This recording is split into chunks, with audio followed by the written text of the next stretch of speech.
நம்முடைய கர்த்தராகிய இயேசு கிறிஸ்துவின் நாமத்தில் உங்களை அன்போடு வாழ்த்துகிறேன்.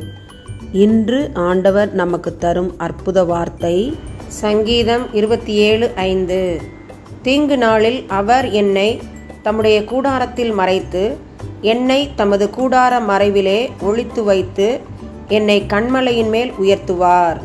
Psalm 27:5. For in the day of trouble He will keep me safe in His dwelling. He will hide me in the shelter of His sacred tent and set me high upon a rock. அன்பான சகோதர சகோதரிகளே, நமக்கு தீங்கு செய்யும்படி நம் குடும்பத்தாரோ, நம்முடைய தெருக்களில் உள்ளவர்களோ அல்லது நம்முடைய உறவினர்களோ யார் நமக்கு விரோதமாக எழும்பினாலும் நம்முடைய குடும்பத்தை தமது கூடார மறைவிலே கர்த்தர் ஒளித்து வைத்து நம்மை கன்மலையின் மேல் உயர்த்துகிற தேவனாக காணப்படுகிறார். அவருடைய வாக்குத்தத்த வசனத்தை அறிக்கை செய்வோம், நிச்சயமாகவே அவை நிறைவேறும். ஆமன். எங்களை பாதுகாப்பவரே, பராமரிப்பவரே, பரமபிதாவே, இந்த அருமையான ஜெப நேரத்திலே நம்முடைய பாதத்திலே வந்திருக்கிறோம் ஐயா. உமக்கு ஸ்தோத்திரங்களை துதிகளை ஏறெடுக்கிறோம்.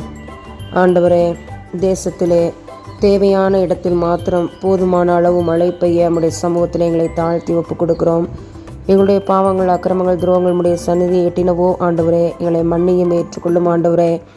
அளவுக்கு அதிகமாக மழை பெய்து அநேக மாநிலங்களிலே, வட மாநிலங்களிலே மிகுந்த சேதத்தை விளைவித்து கொண்டிருக்கிறதை நாங்கள் அறிவோம் ஆண்டவரே. தேவனாகிய கர்த்தர் நீர் எங்களுக்கு இறங்கும்படியாய் ஜெபிக்கிறேன். அற்புதம் செய்கிற நம்முடைய வலது கரத்திற்காக ஸ்தோத்திரம். அளவுக்கு அதிகமான மழை, புயல், வெள்ளத்தை நிறுத்தி போடும். மக்களை மன்னியும் ஏற்றுக்கொள்ளும் ஐயா. தகப்பனே, பரிசுத்த ஆவியின் அருள்மாரியின் மழையை தாகத்தோடு இருக்கிறவர்கள் மேல், காத்திருக்கிறவர்கள் மேல் ஊற்றுவீராக. நம்முடைய கரம் ஒவ்வொருவரையும் தாங்குவதாக. இயேசுவின் மூலமாக எங்கள் ஜெபங்களை ஏறெடுக்கிறோம். ஜீவனுள்ள எங்கள் நல்ல பிதாவே. ஆமேன், ஆமேன்.